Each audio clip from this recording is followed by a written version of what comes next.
Le jour où j'ai compris que regarder la balance, ça servait à rien, c'est le jour où justement j'ai commencé à perdre du poids. Je vous explique.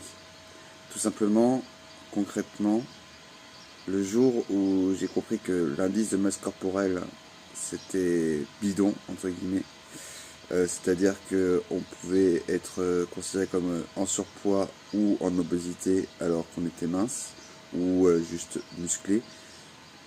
C'est là où j'ai compris qu'effectivement, il ne fallait pas regarder le poids en tant que tel, mais il fallait bien regarder justement la différence entre masse graisseuse et masse maigre, et également masse musculaire. Et c'est là effectivement où j'ai commencé vraiment à maigrir.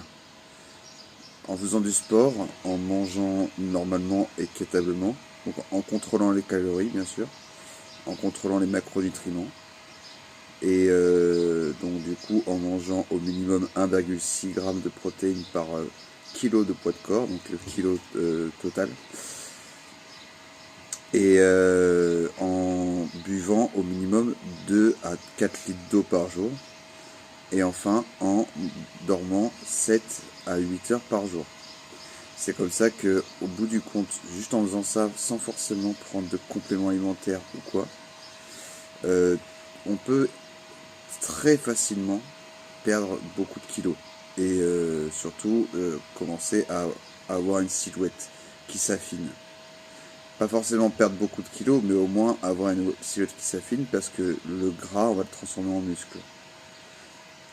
J'ai perdu au total 15 à 20 kilos de poids de corps, mais si on prend au total en global, si j'enlève le muscle que j'ai pris, j'aurais perdu 36 kilos, ce qui est énorme. Si vous avez des questions, n'hésitez pas. Si vous avez des suggestions, n'hésitez pas non plus. Les commentaires sont là et n'hésitez pas à vous abonner. À bientôt.